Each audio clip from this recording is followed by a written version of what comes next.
પણ એક વાત યાદ રાખજો કે આ ખેડૂતને ઉગાડતા આવડે છે ને સાહેબ, વાઢતા પણ આવડે છે. તો તમને પણ વાર નહીં લાગે સાહેબ. જે ઉગાડીને વાઢી કેતો હોય ને તો સરકારના પણ ભૂકા કાઢી નાખે એવું આ ખેડૂત છે. એટલે આ ખેડૂતની વેદનાને સાંભળતું સાહેબ. નહીતર જો તમે ઉદ્યોગપતિના વાદે ચડ્યા, ખેડૂતોની જમીનનું યોગ્ય વળતર ના આપ્યું, ખેડૂતોની જમીનને બંજર બનાવી, તો આવનાર સમયની અંદર તમારે અનાજ ખાવા માટે વલખા મારવો પડશે સાહેબ. જય જવાન જય કિસાન. તો અત્યારે છે ને આપણે થોડું બહાર જવાનું હોય, ક્યાં જવાનું હોય એ બધી પૂરી માહિતી મને ખબર નહીં, પણ અમારા પીનોલાલ છે બધી માહિતી. કેટલે જવાનું છે અત્યારે? ચમ આંદોલનમાં તમને બોલાય એવું? તો અત્યારે આપણે આંદોલનમાં જવાનું છે. જો અત્યારે નાસ્તો તૈયાર હે, ભાઈ લઈને આવ્યા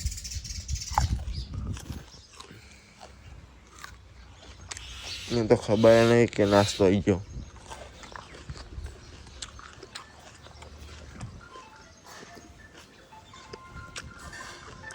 પપ્પાને ફોન આવવાનું ચાલુ થઈ ગયું. દિવસના 300 જેટલા ફોન આવતા હશે. મારા પપ્પાને આવાજ આવે એટલે ફોન કરાવો.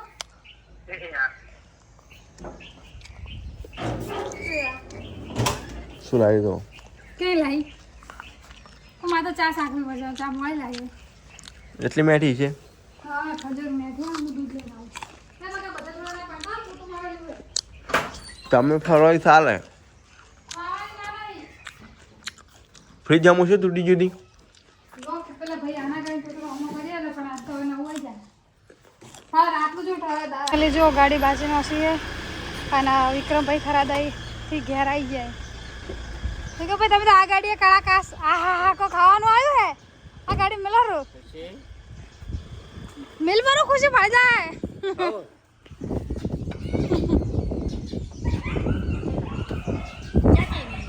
હારી લા ચા વિક્રમભાઈ હાલો રે. ચા વિક્રમભાઈ હાલવી લાવજો. હા ઓય ચા ટપ લાવો વિક્રમભાઈ. ચાલો રે. શું કે સુરેશભાઈ આવી જાય ઘેર લો. ચા કોઈ હાલવા જવું જ નહીં પડે. ચા મસલા પાણી ઠંડુ 100 વાગે ઠંડુ પાણી 8 વાગે આયા 100 વાગે સુરતના સાપી છે.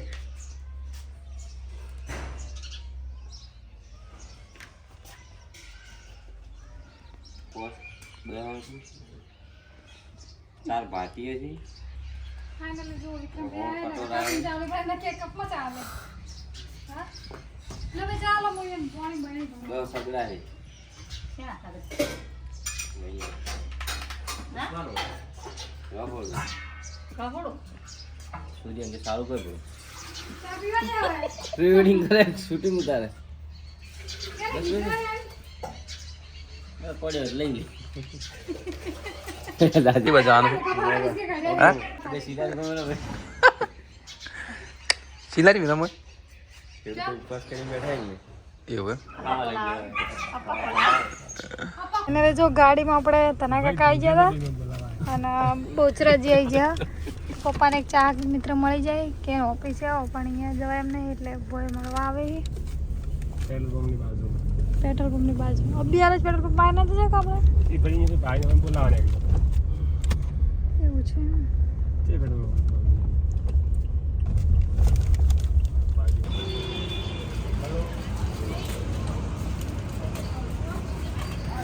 એમાં ચા મિત્ર આવી જાય ફોટો પડાવો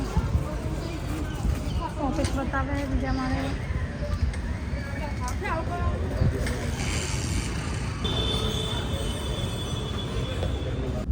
ફાઇનલી જો બહુચરાજી આવી છે. મગફળી 2950.